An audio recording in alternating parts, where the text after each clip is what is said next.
결혼 6년 차 저는 그냥 평범한 회사원이었습니다. 아내는 동네에서 작은 피아노 학원을 운영했죠. 주변에서 보기엔 조용하게 잘 사는 부부였을 겁니다. 그런데 언제부턴가 이상했어요. 아내가 말수가 확 줄었습니다. 예전엔 제가 현관문만 열면 오늘 어땠어? 밥은 먹었어? 하면서 반갑게 맞이했었거든요. 근데 어느 순간부터는 제가 들어가도 고개도 안 돌리더라고요. 그냥 소파에 앉아서 휴대폰만 들여다보고 있었습니다. 처음엔 피곤하나 보다 생각했어요. 학원 일이 힘들 수도 있고 학부모들 응대하느라 지쳤을 수도 있잖아요. 그래서 대화를 걸어봤습니다. 오늘 학원은 괜찮았어? 응. 점심은 뭐 먹었어? 그냥. 대답이 점점 짧아지더니 나중엔 아예 한숨만 쉬었어요. 그것도 저한테 들으라는 듯이 크게요. 2주쯤 지났을까요? 아내가 저녁상을 차리지 않기 시작했습니다. 예전엔 제가 7시쯤 들어가면 밥이 준비돼 있었는데 이젠 식탁에 아무것도 없었죠. 냉장고를 열어보니 반찬도 없고 밥도 안 해놓은 날이 많아졌어요. 오늘 밥은? 각자 알아서 먹으면 안 돼? 목소리가 날카로웠습니다. 뭔가 화가 나 있다는 게 느껴졌어요. 근데 제가 뭘 잘못한 건지 도통 모르겠더라고요. 그날부터 저는 퇴근길에 편의점에서 도시락을 사 먹기 시작했습니다. 집에 들어가서 혼자 플라스틱 용기를 까먹는 게 처음엔 서글펐는데 나중엔 그게 익숙해지더라고요. 한 달쯤 됐을 때 본격적으로 말다툼이 시작됐습니다. 그것도 말도 안 되는 이유로요. 어느 날 제가 신발을 현관에 벗어났는데 아내가 갑자기 소리를 질렀어요. 신발 좀 제대로 정리해. 맨날 아무렇게나 벗어놓고. 저는 그냥 평소처럼 벗어났을 뿐인데 말이죠. 사실 신발장에 넣지 않은 건 맞긴 한데 그게 그렇게 화낼 일인가 싶었어요. 미안, 지금 넣을게. 지금 넣는 게 문제가 아니잖아. 당신은 맨날 그래. 생각이 없어. 이게 무슨 소리인가 싶었죠. 신발 하나 때문에 이렇게까지 화를 낼 일인가요? 다음 날도 비슷했습니다. 제가 저녁 먹고 설거지를 했는데 수세미를 싱크대에 놔뒀다고 또 한 소리 들었어요. 수세미는 거기 두는 거 아니라고 몇 번을 말해. 아, 깜빡했네. 미안해. 깜빡한 게 한두 번이야? 당신은 내 말을 듣긴 하는 거야? 점점 이상했습니다. 예전에 아내는 이런 사람이 아니었거든요. 작은 실수쯤은 웃으면서 넘어가던 사람이었는데 이젠 제가 뭘 해도 눈에 거슬린다는 표정이었어요. 가장 이상했던 건 아내가 저랑 눈을 안 마주친다는 거였습니다. 이야기를 하면서도 제 얼굴을 안 보고 자꾸 휴대폰을 만지작거렸어요. 누구랑 연락하는지는 몰라도 화면을 볼 때마다 표정이 조금씩 달라지는 게 느껴졌습니다. 참다 어느 날 제가 먼저 물었어요. 당신 요즘 왜 그래? 내가 뭘 잘못했어? 아내는 휴대폰에서 눈도 안 떼고 대답했습니다. 별로 얘기하고 싶지 않아. 그래도 이유는 알아야지. 우리 부부잖아. 그제서야 고개를 들더니 차갑게 말하더라고요. 당신은 항상 그러잖아. 자기가 뭘 잘못했는지도 모르면서 물어보기만 해. 제가 뭘 잘못했다는 건지 그게 뭔지도 안 알려주면서 이런 식으로 대하는 게 이해가 안 됐어요. 그날 밤 아내는 제 옆이 아니라 거실 소파에서 잤습니다. 처음 있는 일이었죠. 다음 날 아침 아내가 말했어요. 나 심리 상담 받아볼까 해. 응? 왜? 요즘 감정 조절이 안 돼. 자꾸 짜증나고 힘들어. 저는 속으로 내가 그렇게 만든 건가 싶어서 죄책감이 들었어요. 그래서 바로 대답했죠. 그래, 전문가 선생님한테 도움 받는 것도 좋지. 그렇게 해. 지금 생각하면 그게 시작이었습니다. 아내는 그 주부터 일주일에 2번씩 상담소에 다니기 시작했어요. 화요일 오후 7시, 금요일 오후 7시. 학원 수업이 끝나면 바로 가는 스케줄이었죠. 처음 한 달은 괜찮았어요. 아니, 괜찮다기보다는 더 나빠지지 않았다는 표현이 맞겠네요. 여전히 저한테 차갑긴 했지만 최소한 소리를 지르거나 하진 않았으니까요. 그런데 2달째 접어들면서 이상한 변화가 보이기 시작했습니다. 상담을 받고 온 날이면 아내가 저를 보는 눈빛이 더 싸늘해졌어요. 마치 상담소에서 제가 얼마나 나쁜 남편인지 확인받고 오는 것처럼 느껴졌습니다. 어느 날은 이런 말까지 했어요. 선생님 말 들어보니까 내가 왜 이렇게 힘들었는지 알겠더라. 내가 잘못한 게 아니었어. 그게 무슨 뜻이야? 당신 같은 사람이랑 사는 게 원래 이렇게 힘든 거래. 상담사가 대체 무슨 말을 한 건지 궁금하면서도 섬뜩했습니다. 제가 문제 있는 사람처럼 몰아가는 느낌이 들었거든요. 3개월째가 되자 아내는 아예 제 존재를 무시하기 시작했어요. 같은 공간에 있어도 말을 안 걸고 밥도 따로 먹고 잠도 따로 잤죠. 그러던 어느 날 밤 아내가 늦게 들어왔습니다. 원래 상담은 8시 반이면 끝나는데 그날은 밤 11시가 넘어서 들어오더라고요. 왜 이렇게 늦었어? 상담 끝나고 좀 걸었어. 머리 좀 식히려고. 그 말이 거짓말인지 진짜인지는 그땐 몰랐습니다. 근데 이상한 느낌은 들었어요. 아내 얼굴에 웃음기가 있었거든요. 집에서는 한 번도 안 짓던 표정이었는데 말이죠. 그리고 며칠 뒤 결정적인 순간이 왔습니다. 아내가 가방을 소파에 놓고 화장실에 간 사이 가방에서 명함 한 장이 삐져나와 있는 게 보였어요. 호기심에 집어들었죠. 땡땡 심리상담연구소 소장 박땡땡 심리학 박사. 주소를 보니 집에서 그렇게 멀지 않은 곳이었어요. 검색해보니 꽤 유명한 곳이더라고요. 상담사 사진도 있었는데 30대 중반쯤 돼 보이는 남자였습니다. 정장 입고 환하게 웃고 있는 사진이었죠. 순간 이유는 모르겠는데 기분이 묘하게 나빴습니다. 그 사람 얼굴에서 뭔가 계산적인 느낌이 들었달까요? 너무 완벽하게 연출된 미소 같았어요. 그날 밤부터 저는 아내를 다른 시선으로 보기 시작했습니다. 그리고 조금씩, 아주 조금씩 진실을 알아가게 됐죠. 그날 이후로 저는 아내를 유심히 관찰하기 시작했습니다. 의도한 건 아니었어요. 그냥 자꾸 눈이 가더라고요. 상담 가는 날이면 아내는 평소보다 일찍 준비를 했습니다. 그리고 거울을 보는 시간이 길어졌어요. 립스틱을 바르고 머리를 다시 묶고 옷매무새를 정리하는 모습이 뭔가 어색했습니다.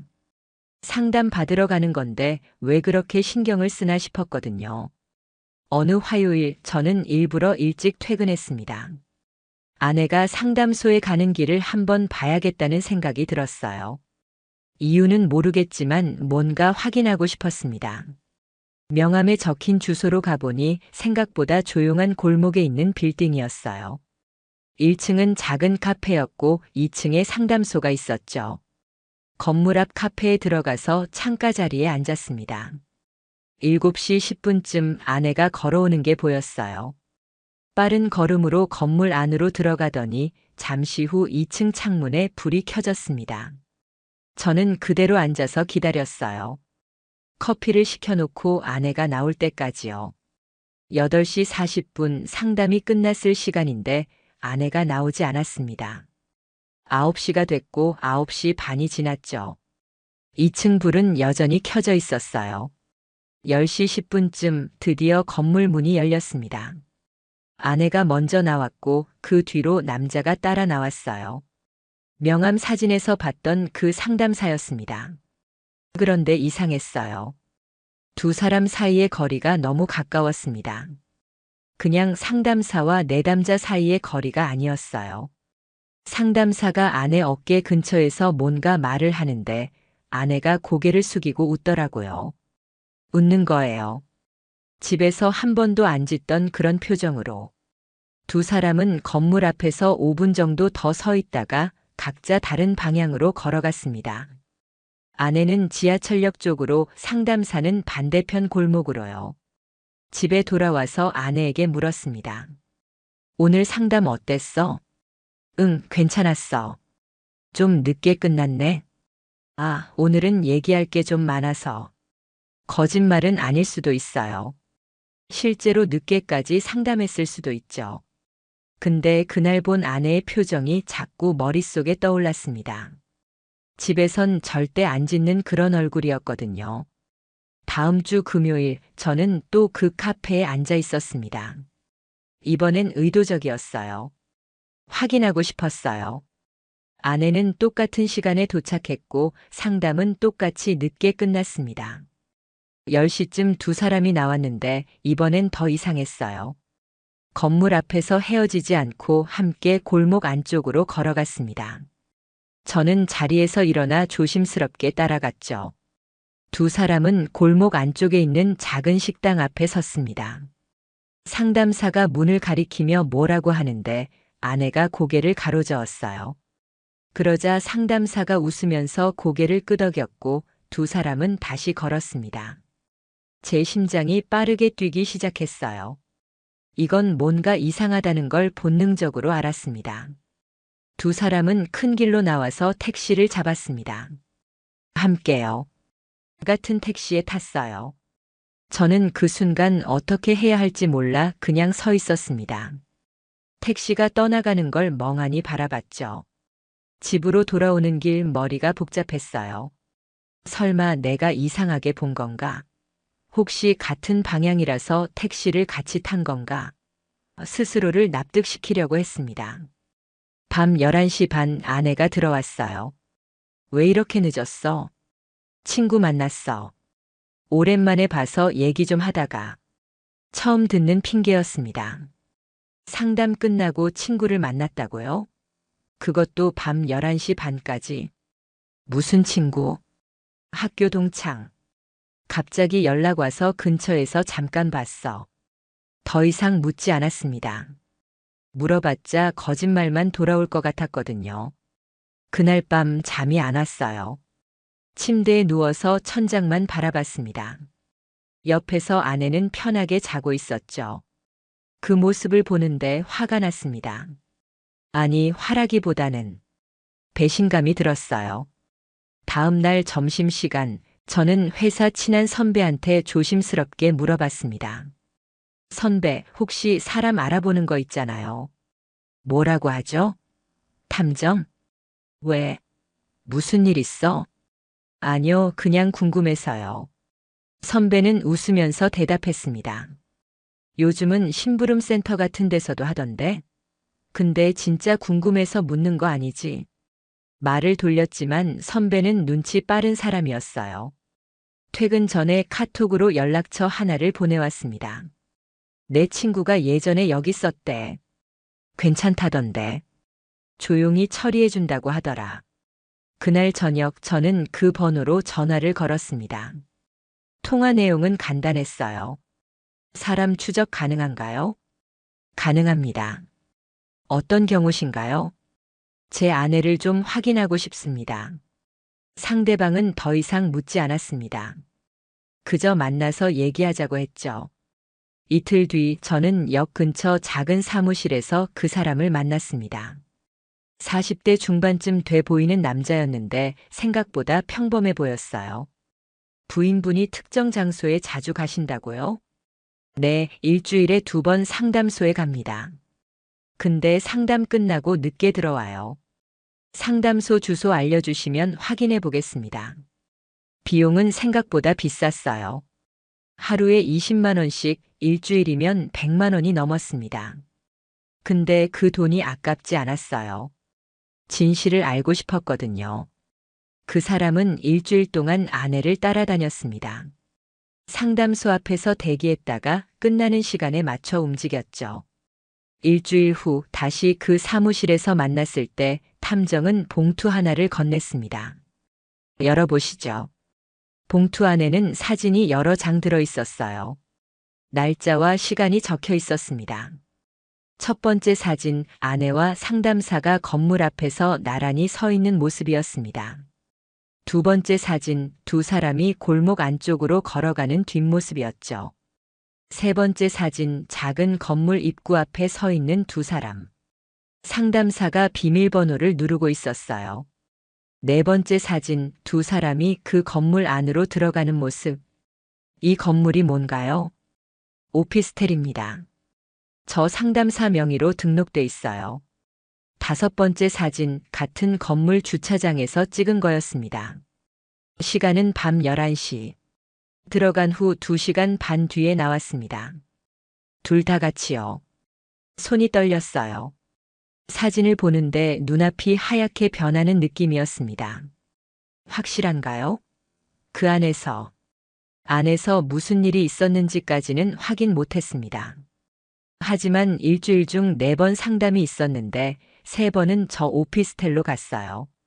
마지막 사진은 두 사람이 오피스텔에서 나오는 장면이었습니다. 아내 얼굴이 선명하게 찍혀 있었어요. 웃고 있었습니다. 사무실을 나와서 길거리를 걸었는데 다리에 힘이 안 들어갔어요. 벤치에 앉아서 한참을 있었습니다. 머릿속으로 계산했어요. 상담을 시작한 게 3달 전, 일주일에 2번씩이면 적어도 20번은 넘게 만났다는 얘기죠. 그중 절반 이상을 그 오피스텔에서 보냈다면 집에 가기 싫었습니다. 아내 얼굴을 보기 싫었어요. 근데 안 갈 수도 없었죠. 결국 밤 10시쯤 집에 들어갔습니다. 아내는 거실에서 TV를 보고 있었어요. 제가 들어가도 고개도 안 돌렸습니다. 저녁 먹었어? 응. 나도 먹고 왔어. 더 이상 대화는 없었어요. 저는 방으로 들어가 문을 닫았습니다. 그날 밤부터 저는 본격적으로 준비를 시작했습니다. 증거를 더 모아야 했고 법적으로 대응해야 한다는 걸 알았거든요. 탐정이 준 사진들을 다시 펼쳐놓고 하나하나 들여다봤습니다. 날짜, 시간, 장소가 정확하게 기록돼 있었어요. 이 정도면 증거로 충분할까요? 아니, 더 필요했습니다. 확실하게 해야 했어요. 다음 날 아침 회사에 가기 전에 법률사무소 몇 곳에 전화를 걸었습니다. 상담 예약을 잡으려고요. 3곳에서 통화했는데 모두 비슷한 말을 했습니다. 증거가 더 있으면 좋습니다. 문자 메시지나 통화 내역 같은 거요. 문제는 아내 휴대폰을 볼 방법이 없다는 거였어요. 비밀번호도 바뀌었고 항상 들고 다녔거든요. 예전엔 집에 놔두고 외출할 때도 많았는데 요즘은 화장실 갈 때도 가지고 갔습니다. 그래서 다른 방법을 생각했어요. 탐정한테 다시 연락했습니다. 녹음이 가능한가요? 두 사람이 만날 때 하는 대화를요. 어렵긴 한데 시도는 해볼 수 있습니다. 단 보장은 못 드립니다. 해주세요. 비용은 상관없어요. 그 주 금요일 탐정은 상담소 근처에서 대기했습니다. 아내가 도착하는 걸 확인한 후 오피스텔까지 따라갔죠. 건물 로비에서 기다렸다가 두 사람이 나올 때 가까이 붙어서 움직였다고 했어요. 월요일 오후 탐정에게서 연락이 왔습니다. 파일 하나 보내드렸습니다. 확인해 보세요. 회사 화장실에 들어가서 이어폰을 꽂고 재생했습니다. 잡음이 좀 있었지만 목소리는 들렸어요. 오늘 너무 피곤하지 않았어요? 남자 목소리였습니다. 그 상담사죠. 괜찮아요. 당신 만나면 피곤한 게 다 풀려요. 아내 목소리였습니다. 집에서 한 번도 들어본 적 없는 톤이었어요. 다음 주에는 조금 일찍 만날 수 있을까요? 글쎄요, 학원 스케줄 봐야 하는데. 당신 보고 싶은데. 저도요. 녹음은 거기서 끊겼습니다. 20초 정도의 짧은 대화였지만 충분했어요.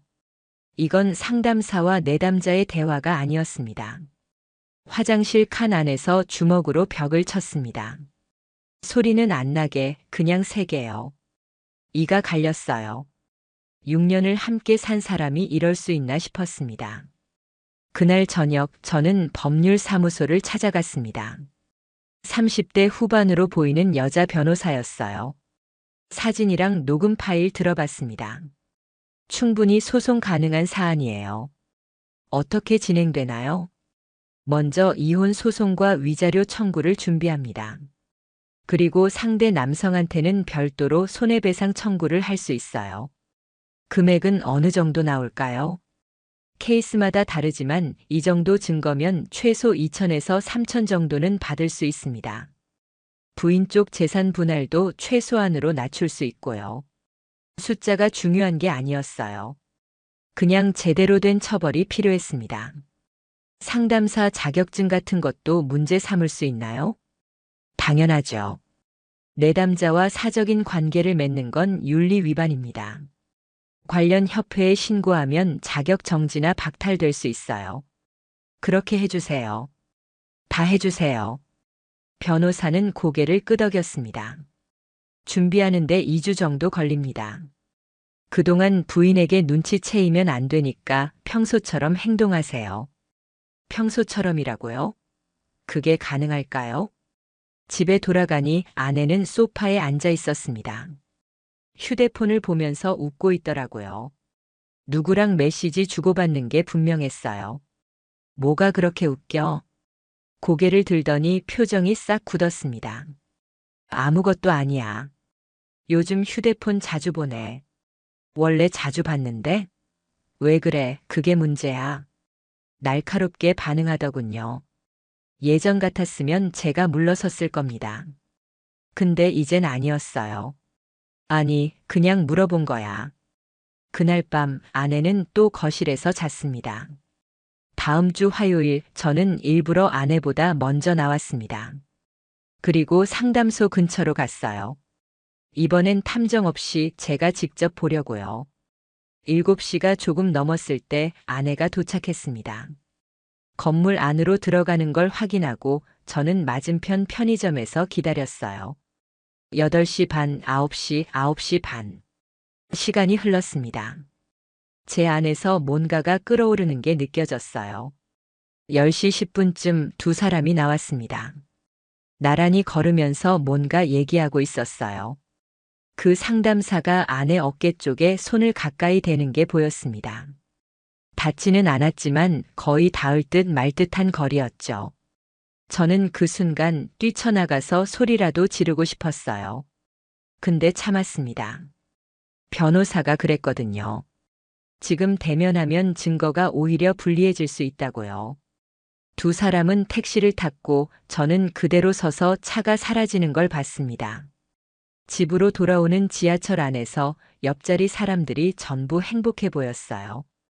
웃으면서 통화하는 여자, 졸면서 기대고 있는 남자, 손잡고 있는 커플. 그게 전부 가짜 같았습니다. 밤 12시쯤 아내가 들어왔어요. 늦었네. 응, 상담 끝나고 산책 좀 했어. 또 거짓말이었죠. 이젠 거짓말인 줄 알면서도 아무 말 안 했습니다. 어차피 2주 후면 끝날 테니까요. 그 주말 저는 집에 있는 아내 물건들을 하나씩 사진으로 찍어뒀습니다. 재산 분할 때 필요하다고 변호사가 말했거든요. 옷장, 화장대, 피아노 학원 관련 서류들. 다 정리했어요. 아내는 주말 내내 방에만 있었습니다. 학원이 쉬는 날인데도 나가지 않고 휴대폰만 들여다봤죠.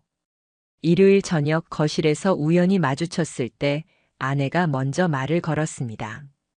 우리 얘기 좀 할까? 무슨 얘기? 이렇게 사는 거 힘들지 않아? 힘들냐고요? 웃기는 소리였습니다. 힘들긴 한데 어쩌겠어. 헤어지는 게 나을 것 같아.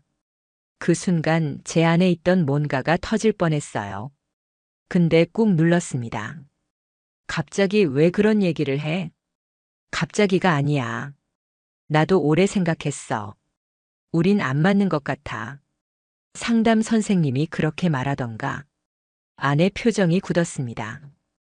왜 갑자기 상담 선생님 얘기를 해? 아니, 그냥. 요즘 상담 자주 받으니까. 상담이랑은 상관없어. 내 생각이야. 거짓말을 하면서도 당당하더군요. 그 모습을 보는데 역겨웠습니다. 알았어. 근데 지금 당장은 아니고 나도 준비가 필요해. 준비? 무슨 준비? 이것저것. 급하게 정리하면 나중에 문제 생길 수 있잖아. 아내는 더 이상 묻지 않았습니다. 자기가 원하는 대답을 들었으니까요. 그날 밤 변호사에게 메시지를 보냈습니다. 빨리 진행해 주세요. 더는 못 참겠습니다. 답장은 다음 날 아침에 왔습니다.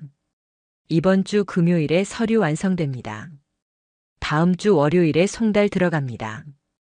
이제 며칠 안 남았어요. 그때까지만 버티면 됐습니다. 그 주 내내 저는 출근했다가 퇴근하고 밥 먹고 잤습니다. 아내와 대화는 거의 없었어요. 서로 다른 공간에 사는 것처럼 지냈죠. 금요일 오후 변호사 사무실에서 서류를 받았습니다. 두꺼운 봉투였어요. 월요일 오전에 법원에서 송달 나갑니다. 아내 학원으로 보낼 거예요. 제가 직접 줄 수는 없나요? 법적으로는 송달이 정식이지만 직접 전달하셔도 됩니다. 단 그 순간을 녹화하거나 증인이 필요해요. 고민했습니다. 직접 주고 싶었어요. 그 표정을 보고 싶었거든요. 제가 직접 주겠습니다. 월요일 아침 저는 평소보다 일찍 일어났습니다. 봉투를 가방에 넣고 거울을 봤어요. 얼굴이 많이 변한 것 같았습니다.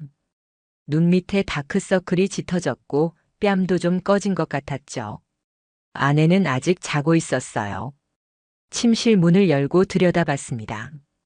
편하게 누워 자는 모습을 보니 화가 치밀어 올랐습니다. 어떻게 저렇게 편하게 잘 수 있을까요? 회사에는 반차를 냈습니다. 오전에 급한 일이 있다고 했죠. 상사는 별말 없이 허락했어요. 10시쯤 아내 학원 앞에 도착했습니다. 작은 건물 2층에 있었죠. 계단을 올라가는데 다리가 떨렸어요. 분노 때문인지 긴장 때문인지 모르겠더라고요. 학원 문을 열었습니다. 벨소리가 울렸고 안에서 아내가 나왔어요. 저를 보자 표정이 굳었습니다. 왜 여기 와? 줄 게 있어서. 뭔데? 가방에서 봉투를 꺼냈습니다. 두툼한 서류 봉투였죠. 이거. 아내는 봉투를 받지 않았어요. 그냥 쳐다보기만 했습니다. 뭔데 이게? 열어봐. 그럼 알아. 지금 장난해? 장난 아니야. 열어보라고. 아내가 마지못해 봉투를 받았습니다. 뜯어서 안을 들여다보더니 얼굴이 하얗게 변했어요. 이게 뭐야? 보면 알잖아. 이혼 소송이야. 아내 손이 떨렸습니다. 서류를 다시 봉투에 넣으려다가 바닥에 떨어뜨렸죠.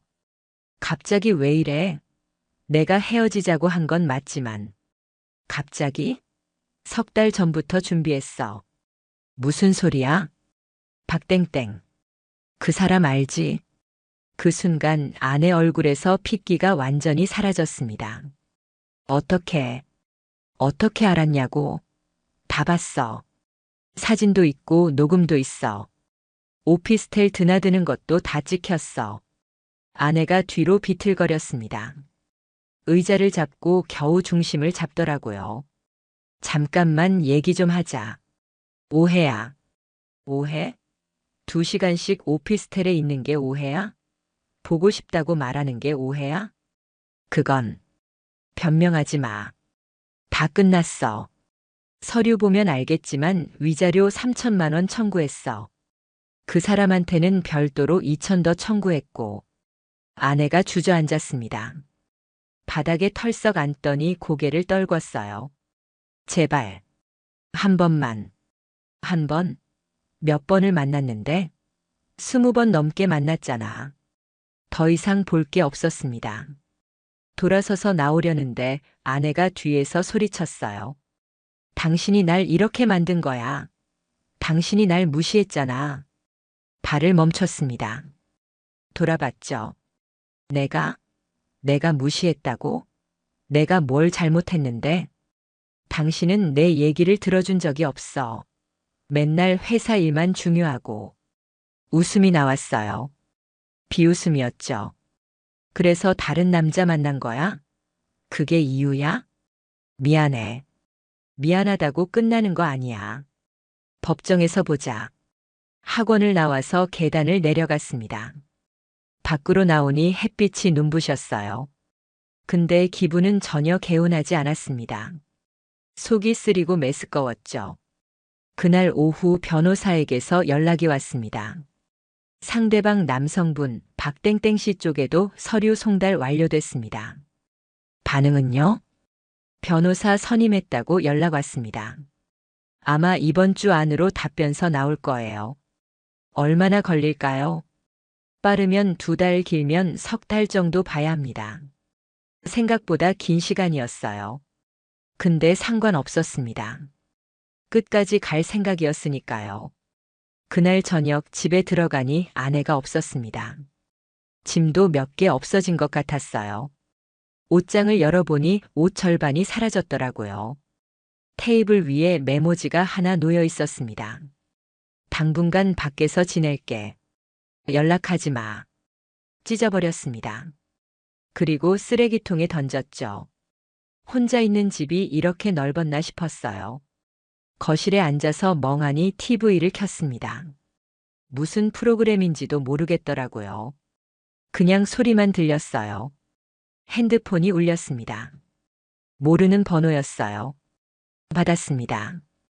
여보세요? 저 박땡땡입니다. 그 상담사였어요. 목소리가 떨리고 있었습니다. 전화 왜 했어요? 잠깐만 얘기 좀 할 수 있을까요? 만나서. 만날 거 없어요. 할 말 있으면 변호사 통해서 하세요. 제발요. 오해가 있는 것 같아서. 오해요? 증거가 다 있는데 무슨 오해예요? 그게 저희는 정말 끊어버렸습니다. 더 들을 필요가 없었거든요. 5분 후 또 전화가 왔어요. 이번엔 받지 않았습니다. 문자가 왔죠. 정말 죄송합니다. 제가 잘못했습니다. 합의 가능할까요? 답장하지 않았습니다. 번호를 차단했어요. 다음 날 변호사에게서 연락이 왔습니다. 상대방이 합의 의사를 밝혔습니다. 거절하세요. 금액은 들어보셨어요? 4천만 원 제시했습니다. 상관없어요. 금액 문제가 아니에요. 그럼 재판으로 가는 거죠? 네, 끝까지 가겠습니다. 변호사는 잠시 침묵하다가 말했습니다. 알겠습니다. 그럼 준비 계속하겠습니다. 일주일 후 상대방 답변서가 도착했습니다. 내용은 예상했던 대로였어요. 상담 관계가 깊어지면서 감정적 교류가 있었으나 부적절한 관계는 아니었다. 거짓말이었죠. 오피스텔 사진이 있는데 무슨 소리예요? 변호사가 말했습니다. 예상했던 반응입니다. 저쪽도 최대한 책임을 줄이려고 할 거예요. 하지만 우리 쪽 증거가 워낙 확실해서 불리할 겁니다. 상담사 자격은요? 협회에 신고 들어갔습니다. 조만간 징계위원회 열릴 거예요. 자격 박탈 가능한가요? 충분히 가능합니다. 내담자와 사적 관계는 명백한 윤리 위반이거든요. 그 말을 듣는데 조금 숨통이 트이는 것 같았어요. 최소한 그 사람은 제대로 처벌받겠구나 싶었습니다. 한 달이 지났습니다. 그동안 아내와는 연락이 없었어요. 어디서 지내는지 몰랐지만 알고 싶지도 않았습니다. 어느 날 저녁 지인에게서 연락이 왔습니다. 너희 와이프 봤는데 많이 안 좋아 보이더라. 어디서 봤는데? 땡땡역 근처 카페에서. 혼자 앉아 있던데 얼굴이 많이 상한 것 같았어. 그래. 너 괜찮아? 응, 괜찮아. 사실 괜찮지 않았어요. 밤에 잠도 잘 안 왔고 밥맛도 없었습니다. 근데 후회는 없었어요. 이건 제가 해야 할 일이었으니까요. 2달이 지났습니다. 첫 재판 날짜가 잡혔어요. 법원에서 날아온 통지서를 받아든 순간 손에 땀이 났습니다. 드디어 시작되는구나 싶었죠. 재판 전날 밤 잠을 거의 못 잤어요. 내일 법정에서 아내를 보게 된다는 게 실감이 안 났습니다. 그 사람도 올까요? 두 사람이 나란히 앉아 있을까요? 아침 9시 법원에 도착했습니다. 변호사가 먼저 와 있었어요. 긴장하셨죠? 괜찮습니다. 저희가 유리해요. 상대방은요? 아직 안 왔네요. 곧 오겠죠. 10분쯤 지났을 때 복도 저쪽에서 아내가 나타났습니다. 옆에 변호사로 보이는 남자가 있었고요. 아내는 저를 보자마자 고개를 돌렸어요. 얼굴이 많이 야위었더라고요. 화장을 진하게 했는데도 다크서클이 보였습니다. 그 상담사는 안 보였어요. 따로 오나 싶었는데 재판이 시작될 때까지 나타나지 않았습니다. 법정 안으로 들어갔습니다. 생각보다 작은 공간이었어요. 판사석 앞에 양쪽으로 테이블이 있었고 저는 오른쪽에 앉았습니다. 잠시 후 아내가 들어와서 왼쪽에 앉았어요. 우리 사이의 거리는 5미터도 안 됐지만 세상 끝처럼 느껴졌습니다. 판사가 들어왔고 재판이 시작됐습니다. 먼저 원고 측 주장을 듣겠습니다. 제 변호사가 일어나서 말했어요. 결혼 생활, 아내의 상담소 출입, 그 상담사와의 관계, 오피스텔 출입 증거들. 차례차례 설명했습니다. 증거자료 제출합니다. 사진들이 하나씩 모니터에 띄워졌어요. 아내와 그 남자가 건물에 들어가는 모습, 함께 나오는 모습, 택시를 타는 장면까지요. 아내는 고개를 숙이고 있었습니다. 어깨가 떨리는 게 보였어요. 피고 측 답변 들어보겠습니다. 아내 변호사가 일어났습니다. 저희 의뢰인은 심리적으로 매우 힘든 시기를 겪었고 상담을 통해 도움을 받고자 했습니다. 상담사와의 관계는 치료적 관계였으며 제 변호사가 끼어들었어요. 그럼 녹음 파일을 들어보시죠. 그 20초짜리 녹음이 재생됐습니다. 보고 싶다는 말이 법정에 울려 퍼졌어요. 아내 변호사가 말문이 막혔습니다. 판사가 물었습니다. 피고 이에 대해 할 말 있습니까? 아내가 작은 목소리로 대답했어요. 죄송합니다. 다른 변명은 없습니까? 없습니다. 첫 재판은 30분 만에 끝났습니다. 다음 재판 날짜를 잡고 추가 증거 제출 기한을 정했죠. 밖으로 나왔을 때 복도에서 아내와 마주쳤어요. 아내가 다가왔습니다. 잠깐만. 할 말 없어. 그 사람이 날 버렸어. 처음 듣는 말이었어요. 상담사가 아내를 버렸다고요? 무슨 소리야? 소송 시작되고 나서 연락 끊었어. 내가 전화해도 안 받고 문자도 차단했어. 비웃음이 나왔습니다. 그래서? 나한테 동정받으려고? 아니, 그냥 당신이 알아야 할 것 같아서. 이제 와서 피해자인 척 하지 마. 둘이 같이 저지른 일이잖아. 아내 눈에 눈물이 고였어요. 근데 전혀 안쓰럽지 않았습니다. 학원은 어떻게 됐어? 문 닫았어. 학부모들이 다 알아버렸어. 당연하지. 나 지금 일용직 하면서 지내. 찜질방에서 자고. 그게 내 알바야? 더 이상 듣고 싶지 않았어요. 돌아서서 걸어갔습니다. 일주일 후 변호사에게서 연락이 왔습니다. 상대방 남성, 그 상담사요. 자격 정지 처분 받았습니다. 정지요? 박탈 아니고요. 1차로 정지고요. 2차 징계에서 박탈 가능성 높습니다. 그리고 상담소도 폐업했대요. 본인은요? 연락 두절 상태랍니다. 재판 출석 요구했는데 나타나지 않았어요. 도망친 거였어요. 그 비겁한 인간이. 그럼 재판은 어떻게 되나요? 일방적으로 진행됩니다. 출석 안 하면 저희한테 더 유리해요. 두 번째 재판에서는 그 남자가 정말 나타나지 않았습니다. 판사가 불쾌한 표정을 지었어요. 피고인 박땡땡, 정당한 사유 없이 불출석했습니다. 다음 재판에도 불출석 시 결석 판결 내리겠습니다. 세 번째 재판도 마찬가지였어요. 그 남자는 끝까지 안 나타났습니다. 판사가 말했습니다. 충분한 심리를 거쳤다고 판단합니다. 판결은 2주 후에 선고하겠습니다. 그 2주가 길게 느껴졌어요. 매일 시계만 쳐다봤습니다. 판결일 다시 법정에 갔습니다. 아내만 와 있었어요. 여전히 그 남자는 없었고요. 판사가 판결문을 읽기 시작했습니다. 피고 박땡땡은 원고 배우자와 부적절한 관계를 맺어 원고의 혼인 생활을 파탄냈다고 인정됩니다. 이에 위자료 2,800만 원을 지급하라. 제가 청구한 건 3천만 원이었는데 조금 줄었네요. 그래도 상관없었어요. 피고 땡땡땡은 배우자로서의 의무를 저버렸으므로 이혼을 인정하며 위자료 1,500만 원을 원고에게 지급하라. 재산 분할은 원고 70, 피고 30으로 한다. 끝났습니다. 제가 이긴 거였어요. 법정을 나왔을 때 다리에 힘이 풀렸습니다. 벤치에 앉아서 한참을 있었어요. 아내는 울면서 나갔더라고요.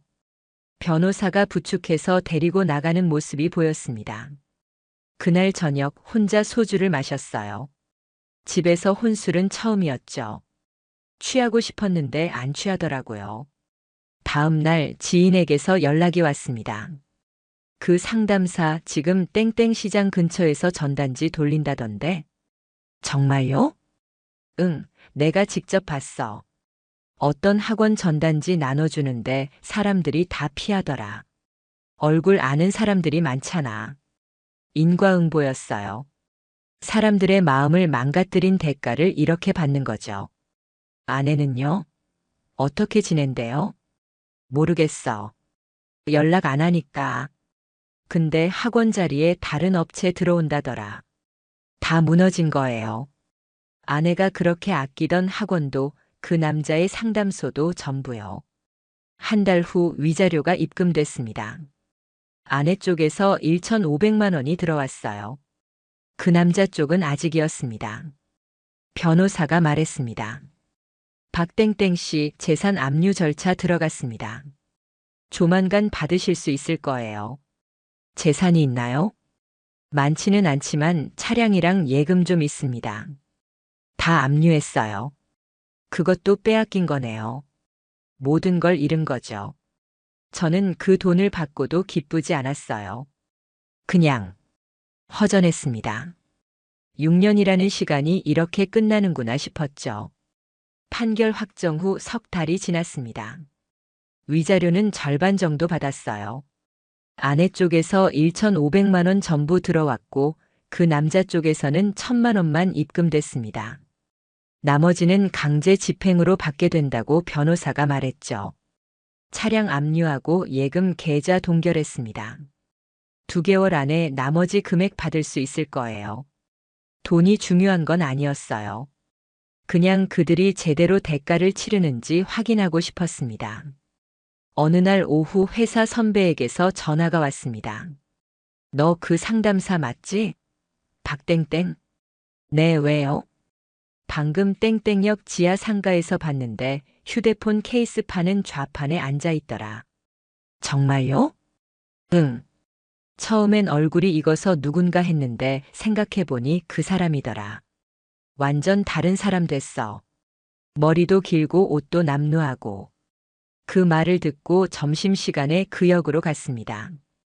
지하 상가 구석에 작은 좌판들이 있었어요. 핸드폰 액세서리, 양말, 자파 같은 걸 파는 곳이었죠. 세 번째 좌판에 그 사람이 앉아 있었습니다. 한눈에 알아봤어요. 머리가 많이 자랐고 수염도 제대로 안 깎아서 지저분했습니다. 예전에 입던 깔끔한 셔츠는 온데간데 없고 낡은 후드티를 걸치고 있었죠. 좌판 앞에는 싸구려 핸드폰 케이스들이 널려 있었어요. 1,000원, 2,000원짜리들이었습니다. 손님은 없었고 그 사람은 그냥 멍하니 앉아 있었어요.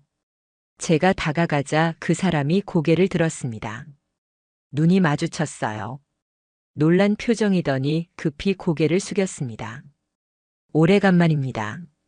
제 목소리에 그 사람 어깨가 움찔했어요. 죄송합니다. 이렇게 장사하시나 보네요. 상담소는 다시 안 하세요? 자격이 박탈됐습니다. 당연한 일이었죠. 협회에서 영구 제명 처분 내렸다고 들었습니다. 나머지 위자료는 언제 주실 건가요? 조금만 시간을 주십시오. 지금 모으고 있습니다. 하루에 얼마나 벌까요? 이런 좌판에서 핸드폰 케이스 팔아서요. 한 달에 100만 원도 안 될 겁니다. 여기서 주무세요. 근처 고시원에 있습니다. 한때 방송도 나오고 책도 내던 사람이 이제는 지하 상가 좌판상이 됐습니다. 그것도 하루 종일 앉아 있어도 손님 하나 없는 곳에서요. 제 인생 망가뜨린 거 기억하시죠? 정말 죄송합니다. 죄송하다고 끝나는 게 아니잖아요. 끝까지 책임지세요. 돌아서서 나왔습니다. 뒤를 돌아보니 그 사람은 고개를 푹 숙이고 있었어요. 일주일 후 또 다른 소식을 들었습니다. 이번엔 아내 얘기였어요. 너희 전 와이프 요즘 마트에서 일한대. 어느 마트요? 땡땡마트. 계산대 말고 뒤에서 물건 정리하는 거. 일용직이라던데. 그 마트 알았어요. 집에서 가까운 곳이었죠. 며칠 후 퇴근길에 들렀습니다. 마트 안쪽 창고 근처에서 아내를 봤어요. 파란색 조끼를 입고 박스를 나르고 있었습니다. 얼굴에 땀이 흘렀고 머리카락이 얼굴에 붙어 있었죠. 예전에는 손톱 하나 깨지는 것도 싫어하던 사람이었는데 이제는 무거운 박스를 들고 허리를 굽히고 있었습니다. 제가 가까이 가자 아내가 저를 봤어요. 손에서 박스를 떨어뜨렸습니다. 왜? 여기 왔어? 장 보러 왔어. 여기서 일하는 줄 몰랐네. 힘들어 보이는데. 상관하지 마. 위자료는 다 냈지? 응. 빚내서 냈어. 빚까지 냈다니. 학원 없어지고 재산 분할로 거의 다 잃고 그나마 남은 돈도 위자료로 다 나갔으니 당연했죠. 어디서 살아? 원룸. 보증금 없는 월세. 그 사람은 맞나? 아내가 쓴웃음을 지었습니다. 만날 리가 있겠어. 재판 끝나고 연락 한 번도 안 왔어. 내가 전화해도 차단했고. 그래. 나 진짜 미쳤었어. 지금 생각하면 내가 왜 그랬는지 모르겠어. 이제 와서 후회한다고요? 너무 늦었어. 알아. 나도 알아. 아내 눈에 눈물이 고였지만 흐르지는 않았습니다. 그냥 참는 것처럼 보였어요. 가봐. 일 방해하고 싶지 않으니까. 응. 마트를 나오면서 뒤를 돌아봤습니다. 아내는 다시 박스를 들고 있었어요. 허리를 굽히고 무거운 짐을 옮기고 있었죠. 한때는 피아노 학원 원장이었는데 이제는 시급 9,000원짜리 마트 일용직이 됐습니다. 그것도 언제 잘릴지 모르는 불안한 자리에서요. 집으로 돌아오는 길 복잡한 기분이었어요. 속 시원하다기보다는 그냥 공허했습니다. 그들이 망하는 걸 보고도 전혀 기쁘지 않았어요. 다음 날 변호사에게서 마지막 연락이 왔습니다. 나머지 위자료 1,800만 원 입금 완료됐습니다. 차량 경매로 1,000만 원 나왔고 나머지는 급여 압류로 받았습니다. 감사합니다. 수고하셨습니다. 이제 완전히 끝났네요. 전화를 끊고 통장을 확인했어요. 총 4,300만 원이 들어와 있었습니다. 아내한테 1,500, 그 남자한테 2,800만 원이요. 근데 이 돈이 제 상처를 치유해주지는 못했어요. 6년이라는 시간 믿었던 사람에게 배신당한 기억, 그 모든 게 여전히 아팠습니다. 한 달 후 우연히 그 지하 상가를 다시 지나갔어요. 그 상담사가 앉아있던 자리를 봤습니다. 좌판은 그대로 있었는데 사람은 없었어요. 옆 좌판 주인에게 물었습니다. 여기 있던 사람은요? 아, 그 사람? 나갔어요. 장사 안 돼서 그만뒀나 봐요. 어디 갔는지 아세요? 글쎄요. 잘 모르겠는데. 며칠 전에 짐 싸서 나가던데. 사라진 거예요. 어디론가 또 도망간 거죠. 근데 별로 찾고 싶지 않았습니다. 어차피 도망쳐봤자 그 인생은 끝난 거니까요. 2달 후 이사를 했습니다. 그 집에 더 이상 있고 싶지 않았거든요. 아내와 살던 집, 그 기억들이 가득한 공간을 떠나고 싶었어요. 새 집은 작았지만 깨끗했습니다. 제 혼자 살기엔 충분했죠. 짐을 풀면서 결혼 사진이 나왔어요. 6년 전 찍은 사진이었습니다. 사진 속 아내는 웃고 있었어요. 행복해 보였죠. 저도 웃고 있었고요. 그때는 정말 행복했었나요? 아니면 그것도 착각이었을까요? 사진을 찢으려다가 그냥 서랍 깊숙이 넣었습니다. 언젠가는 아무렇지 않게 볼 수 있는 날이 오겠죠. 이사한 지 반년이 지났습니다. 새 집에도 익숙해졌고 출퇴근 길도 바뀌었어요. 예전에 다니던 지하철역 대신 버스를 타게 됐죠. 아내나 그 상담사를 마주칠 일이 없는 경로였습니다. 회사 생활은 평범했어요. 동료들은 제가 이혼했다는 것만 알았지 자세한 사정은 몰랐습니다. 굳이 말하고 싶지도 않았고요. 그냥 조용히 일하고 퇴근하고 집에 가는 생활이 반복됐습니다. 어느 가을 저녁 편의점에서 컵라면을 사 먹고 있었어요. 밖에서 누가 창문을 두드리는 소리가 들렸습니다. 고개를 들어보니 아내였어요. 6개월 만에 보는 얼굴이었습니다. 더 수척해졌더라고요. 뺨이 푹 꺼졌고 눈밑이 거먹게 변했어요. 머리는 대충 묶었는지 흐트러져 있었고 옷도 낡아 보였습니다. 밖으로 나갔습니다. 무슨 일이야? 돈 좀 빌려줄 수 있어? 예상하지 못한 말이었어요. 돈? 보증금 밀려서 쫓겨났어. 일주일째 PC방에서 자고 있어. PC방에서요? 그 정도까지 됐나요? 마트 일은? 잘렸어. 실수로 물건 깨뜨려서. 다른 일은 안 구해? 구하려고 해도 이력서 낼 데가 없어. 학원 경력 쓸 수도 없고 다 알려져서. 아내의 목소리가 떨렸습니다. 제발. 50만 원만. 아니 30만 원만이라도. 고시원이라도 들어가야 해. 저를 쳐다보는 눈빛이 절박했어요. 한때는 자존심 강하던 사람인데 이제는 전 남편한테 구걸하고 있었습니다. 안 돼. 왜? 당신 위자료 4천만 원 넘게 받았잖아. 그건 내 돈이야. 내가 받을 자격이 있어서 받은 거고. 제발. 나 진짜 죽을 것 같아. 밥도 제대로 못 먹고. 그럼 부모님한테 가. 연락 끊었어. 이혼 소식 듣고 절연했어. 당연했죠.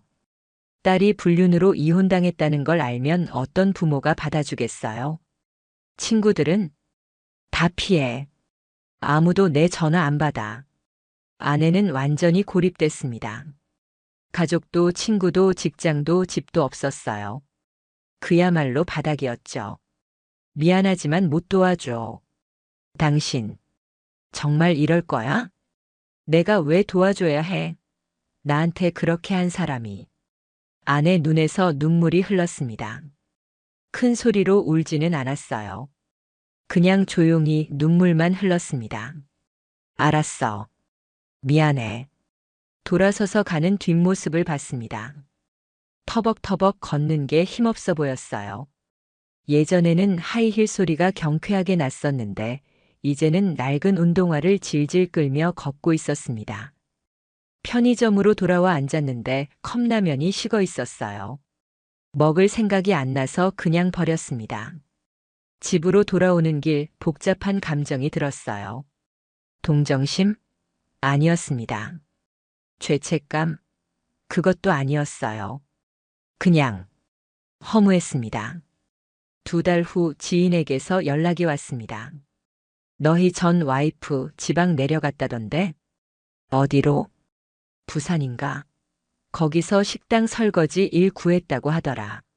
서울에서 완전히 떠난 거였어요. 더 이상 아는 사람 없는 곳으로요. 그 상담사는요?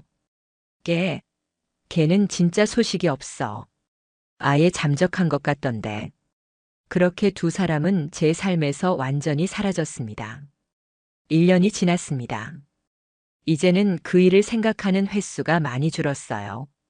가끔 문득 생각나긴 하지만 예전처럼 분노하지는 않았습니다. 회사에서 팀장이 물었습니다. 요즘 괜찮아 보이네. 뭔가 달라졌어. 그래요? 응. 예전엔 표정이 어두웠는데 요즘은 좀 밝아진 것 같아. 밝아졌다기보다는 그냥 무뎌진 거였어요. 상처가 아물어서 밝아진 게 아니라 느끼지 않게 된 거죠. 주말엔 혼자 영화를 보러 가기도 했습니다. 예전엔 혼자 극장 가는 게 외로워 보일까봐 안 갔었는데 이제는 신경 쓰이지 않았어요. 밥도 혼자 먹고 산책도 혼자 하고 잠도 혼자 잤습니다. 처음엔 적응이 안 됐지만 이제는 이게 제 일상이었어요. 어느 날 서랍을 정리하다가 그 결혼 사진을 다시 발견했습니다. 꺼내서 봤어요. 이번엔 찍고 싶지 않았습니다. 그냥 옛날 사진을 보는 느낌이었죠. 이런 시절도 있었구나. 그 정도였어요. 더 이상 화도 슬픔도 느껴지지 않았습니다. 사진을 다시 서랍에 넣으려다가 쓰레기통에 버렸습니다. 이제는 진짜 필요 없었거든요. 창문을 열었습니다. 시원한 바람이 들어왔어요. 밖에서 아이들 노는 소리가 들렸고 누군가 웃는 소리도 들렸습니다. 세상은 계속 돌아가고 있었어요. 제가 힘들든 말든 세상은 변함없이 흘러갔습니다. 저도 그 흐름에 다시 올라탔습니다. 완전히 회복됐다고는 할 수 없지만 최소한 앞으로 걷고 있었어요. 6년의 결혼 생활, 석 달의 배신, 1년의 법적 싸움, 그리고 회복의 시간들. 그 모든 게 제 인생의 한 부분이 됐습니다. 지우고 싶지만 지울 수 없는 기억이죠. 하지만 그 기억 때문에 멈춰 있을 수는 없었습니다. 아내는 지금 어디서 뭘 하고 있을까요? 그 상담사는요? 궁금하지 않았습니다. 그들의 인생은 그들이 책임지는 거고 제 인생은 제가 책임지는 거니까요. 위자료 4,300만 원은 통장에 그대로 있습니다. 쓰지 않았어요. 쓰고 싶지도 않았고요. 그냥 기록으로 남겨두려고요. 제가 받아야 할 정당한 대가였다는 증거로요. 이제 정말 끝입니다. 이 이야기를 여기서 마무리합니다. 혹시 비슷한 일을 겪고 계신 분이 있다면 참지 마세요. 증거를 모으고 법적으로 대응하세요. 감정에 휘둘리지 말고 냉정하게 처리하시길 바랍니다. 배신은 용서할 수 있어도 그 대가는 반드시 치러야 합니다. 그게 제가 배운 교훈입니다.